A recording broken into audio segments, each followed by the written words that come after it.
రెండవ పార్టు. ఈ అంశాన్ని మనం గమనిద్దాం. చూడండి, దేవుని పరిశుద్ధ గ్రంథముల నుండి అపోస్తుల కార్యములు 28వ అధ్యాయము 26, 27 మాటలు మనం చూసుకుంటున్నాం. మీరు వినుమట్టుకు విందురు గాని గ్రహింపనే గ్రహింపరు. కనుక దేవుని వాక్యము వింటారు, బాగానే ఉంది.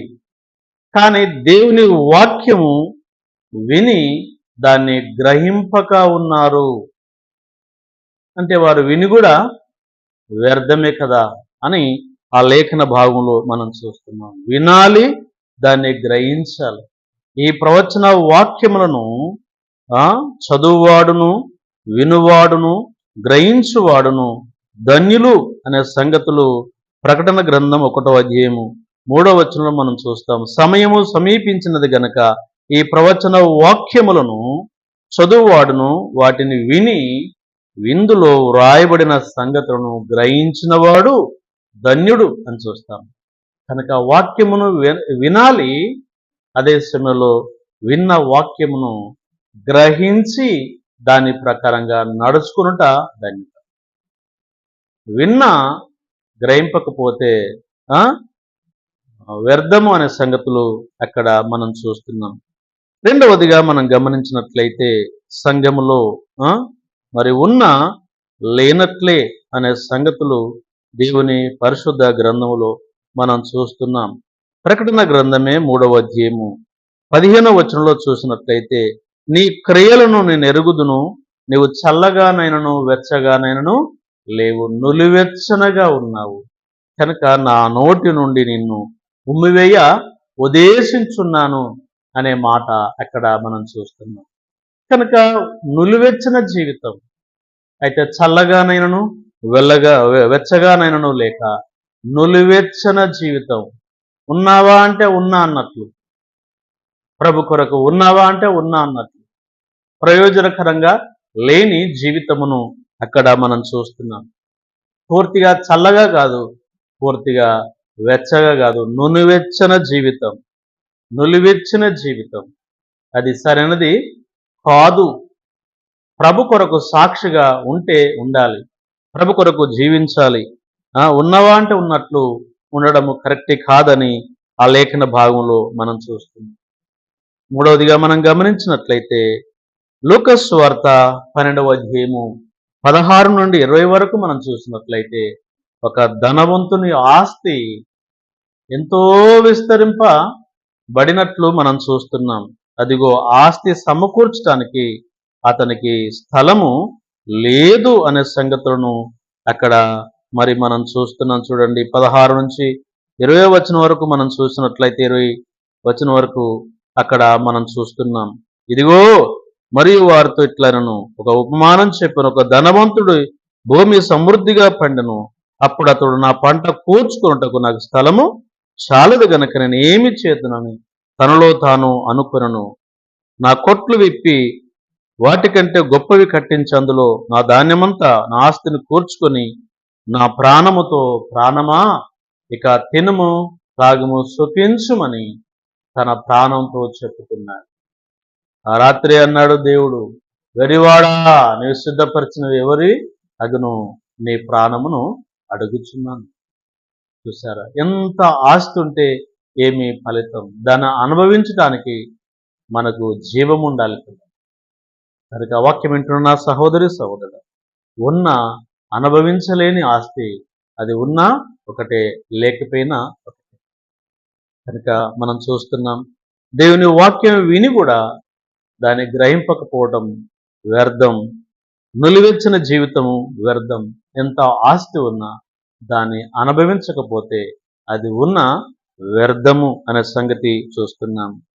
తల్లి తండ్రుల మాట వినకపోట వ్యర్థము, కుమారులు తన తండ్రి మాట వినని కుమారులు వ్యర్థమని మొదటి సమూయేలు గ్రంథము 2:22 నుంచి 24 వరకు మనం చూద్దాం. ఏలీ కుమారులు యెహోవాను ఎరగని వారై, ఏలీ మాటలు వినని వారై మరి వారున్నారు, మిక్కిలి వారు దుర్మార్గులైనట్లుగా మనం చూసుకుంటున్నాం.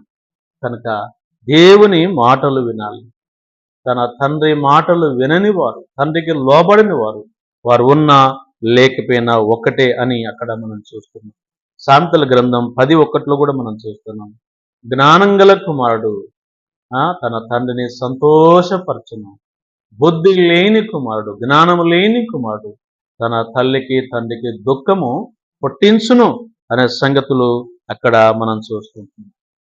కనుక అలాంటి వారు మరి ఏమి ప్రయోజనం? తల్లిదండ్రుల మాటలు వినని వారు, తల్లిదండ్రులను పట్టించుకొని వారు, వారు ఉన్నానేమి లేకున్నానేమని దేవుని యొక్క గ్రంథములో మనం చూస్తున్నాం. కనుక తల్లిదండ్రులను సంతోషపరిచే వారంగా ఉండాలని, వారిని ఘనపరిచే వారంగా ఉండాలని ఆ లేఖన భాగంలో మనం చూస్తున్నాం.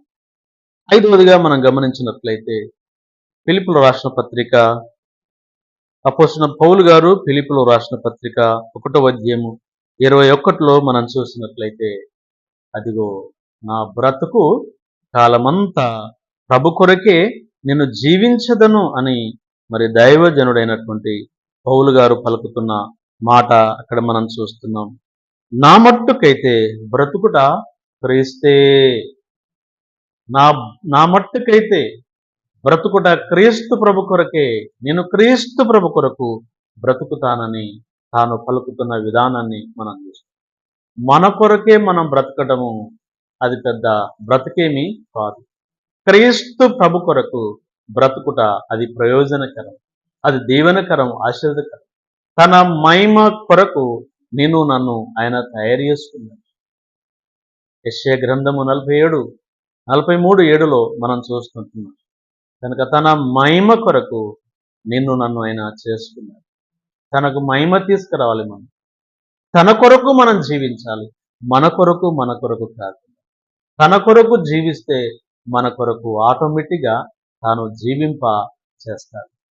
కనుక తన కొరకు మన కొరకు కాదు, ప్రభు కొరకు మనం జీవించే వారంగా ఉండాలని ఇక్కడ మనం చూస్తుంటాం.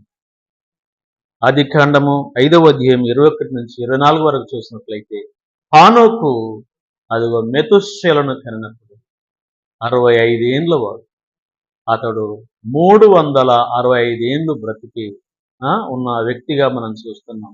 అప్పుడు దేవుడు అతన్ని తీసుకొని పోయినట్లుగా మనం చూస్తున్నాం.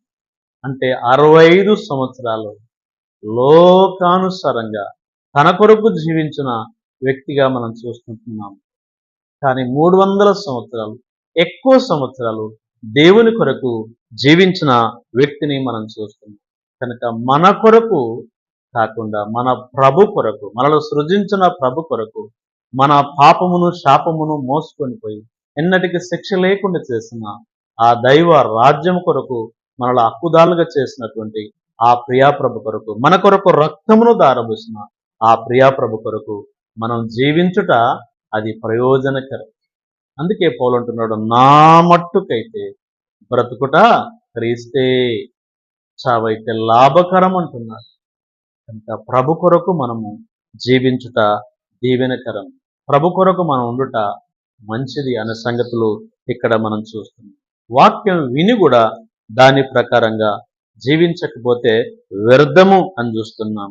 నులివెచ్చని జీవితము వ్యర్థము అని చూస్తుంటున్నాం.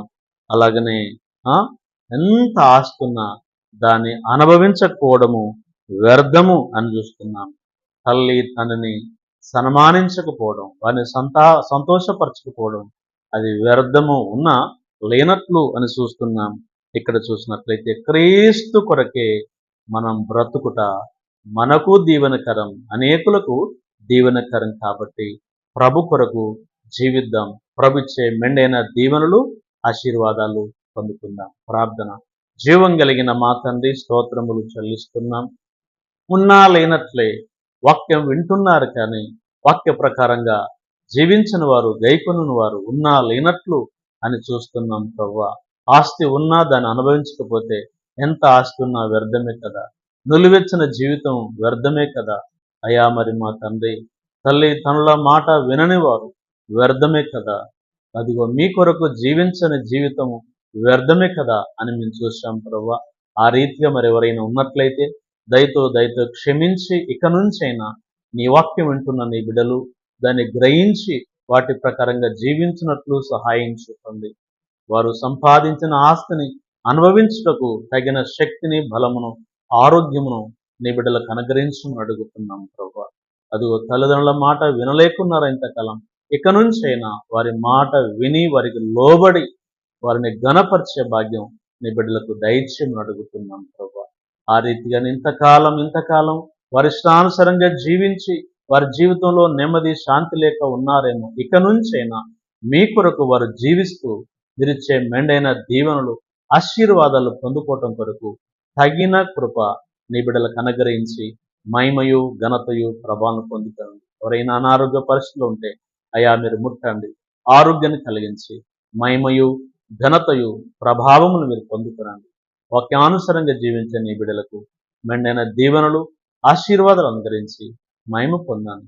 పుణ్య రక్షకుడైన యేసు ప్రభు శక్తి కలిగిన నామములో వేడుకొనుచుంటున్నాము తండ్రి. Amen. Thank you. God bless.